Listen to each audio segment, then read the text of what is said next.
Can 18-year-old Jax Forrest really bring home a world medal at the Senior World Championships? That's what I'm going to talk about in this video where we're previewing the 61 kilogram World Championships going down September 13th and 14th in Croatia. You can watch every match live on FloWrestling. And for Jax Forrest, what an absolute heater this guy has been on.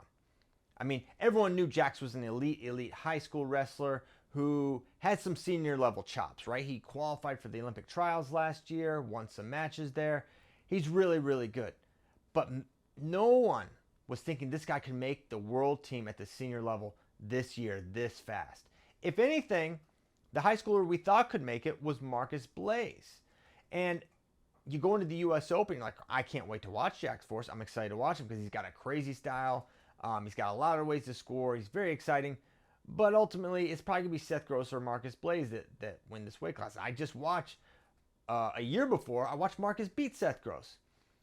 But then Seth beats Marcus, and then Jax beats Seth, and then he's in Final X. But then many people thought, okay, Jax's streak is going to run out. I actually didn't. I thought he was going to beat Vito, but he beat Vito in 2 straight matches.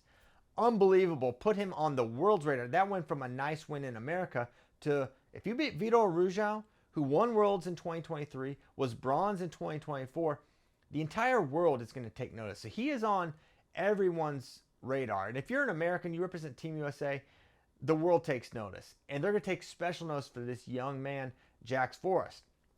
Now the question is, can that hot streak continue at a weight as good as 61 kilograms? That's what we're going to get into. Because this is a weight that's got some absolute heavy hitters. For one, you got the top-ranked guy, Russia's Zaur Oguyev. Now, you always know if Russia's involved, they got someone really good, sometimes elite. Oguyev is approaching that legendary status. He's an Olympic champion. He's a multiple world champion. But I've been trying to remind our guy John Kozak and many of the people around that are worried about Oguyev, this guy has not medaled at a Senior World Championships ever at 61, and he has not placed anywhere since 2021 Olympics. That's getting to be kind of a while ago. So while he's the number 1 ranked guy, he's the top seed, I'm saying, well, hold on, this is the top guy?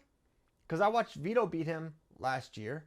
I watched Ono throw him around, and I haven't seen this guy stand on any podium at the World Championships since 2021. So I'm pumping the brakes a little bit, but there's a lot of respect there. Great outside step, hard guy to score on. He's very low. He's strong. He can win this weight. Don't get me wrong, but he's not the daunting favorite that some of these other weights have. I'm sorry, I'm just not ready to go there. And his recent results would bear that out. Now, there's this other guy, Zalimkhan Abakarov from Albania. This guy's good from everywhere. When he is on, and that's what's required here. You can't be what Zalimkhan Abakarov was at the Olympics, where he was sucked out down at 57, wrestled poorly, almost lost to Guinea-Bissau before getting teched in his very next match. But now up at 61, a weight class where I think he's a little bit stronger. He is someone who can wrestle from everywhere. Offense, defense, parterre, power, reattacks, generating. He can do it all. This guy's absolutely elite. And for someone like Jax Forrest, I think he's actually a tougher matchup than Oguyev.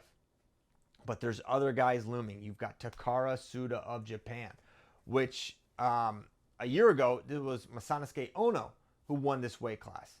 And he's the first person to tell me about Takara Suda. He said, hey, I'm not going to Worlds this year, but this guy Suda, he's absolutely elite. If I were to wrestle him, it would be a close match. Maybe he would beat me. And while I'm not going that far, I think Masanosuke was actually being pretty humble there. I think he would win. The more I watch Suda, the more I get a little nervous about this matchup because this is another guy that can wrestle from everywhere. He's got that classic Japanese quickness, attacks both sides, good finisher, good leg lace, the hallmarks of Japanese wrestling. I just don't know if he doesn't have that same power that Masanosuke Ono. I don't think he has quite the speed or technique either, but very good wrestler. And then there's another guy from Kazakhstan. This is another wrestler on my radar that I'm a little nervous about this matchup. Yesen Geldi from Kazakhstan. Now this is someone who was actually working in Texas, and he came into contact with Roman Bravo Young, and RBY said, hey, well, I'm up in Stillwater. Why don't you come train with us? So this guy is trained at Stillwater.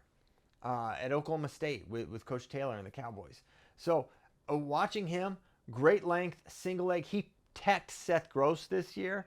He beat Dylan Shaver as well. He's extremely elite. Now, he's lost to some guys, no doubt about it. But I feel like he had a extremely narrow loss to Takara Suda. And for my money, even though Yesin Geldy is going to be unseeded here, I think he's someone that is dangerous and could go on a run. And one thing I'll say about this weight class in general, Jax Forrest is not seeded here. And then you've got Abakarov not seeded. Ulu from Kyrgyzstan unseeded. Yesin Geldy, Kazakhstan unseeded. Iran, Mongolia, Turkey. All these nations are not seeded. So you could have a very tough first round match whenever that happens, because the best of the best, they're just getting thrown in the bracket randomly. And if you don't know, quick crash course on how they seed it. Basically, previous year's World Olympic Championships, plus there's a couple of ranking series events and continentals. You win those and you earn rankings points. But if you don't participate in those, you don't get rankings points. Like Jax Forrest, prime example. He has not wrestled in any of those competitions, so he's unseeded, and that's true for many of these wrestlers. Now, looking at John Kozak's content, what he wrote a full preview, which you should check out on FloWrestling. He said that Ugoyev's the favorite. He said that the gold contenders are Abakarov and Suda, along with Ugoyev. And I would say, while Jax Forrest maybe has not earned that gold contender status, I don't think it can be eliminated because, one, the rate of improvement. This guy is getting better. I mean, you think about him a year ago. He was losing in Pennsylvania regionals. He lost to, other high school wrestlers 1 year ago. And now he's the best in America, right? And he just beat our most credentialed guy over the last 2 years, Vito Arujau. So you can't just factor in what he was a year ago, because that's just ancient history as it pertains to Jax Forrest. You can't even talk about the U.S. Open. I think by the time we see this guy in Croatia, his confidence is going to be flying. He's going to be ready to wrestle and score. His fearlessness will serve him well in a bracket like this. And I think he's ready to go and ready to contend for a title. And while Jax's style used to be, reliant on counters and his fireman's carries, now he's got consistent leg attacks. He can attack both sides. He's got power to run through you.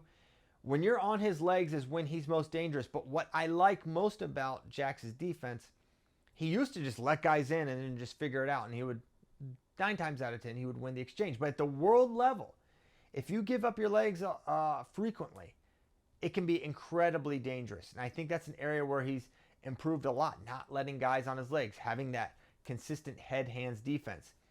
And of course, the best head-hands defense in the world is not going to keep all these guys off your legs for an entire 6-minute match. So then when guys do get in, I think Jax has a great opportunity to counter and score.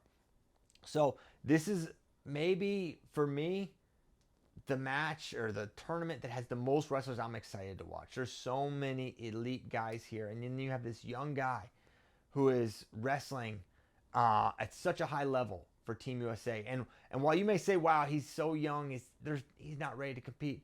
I think if we learned anything last year, these young guys are ready to compete at the highest levels possible. And I think Jax Forrest is ready to come home with a world level. We don't know where he's going to be in the bracket. We don't know who he's going to have to go through to make it to a medal match. But I know that he's got the point scoring ability to contend with anyone in this field. I'm excited for it. I'm curious what you think about it. Do you think Jax Forrest is ready to go and win a world medal? Can he win a world title? These are the questions I'm wondering, and I want to know what you think.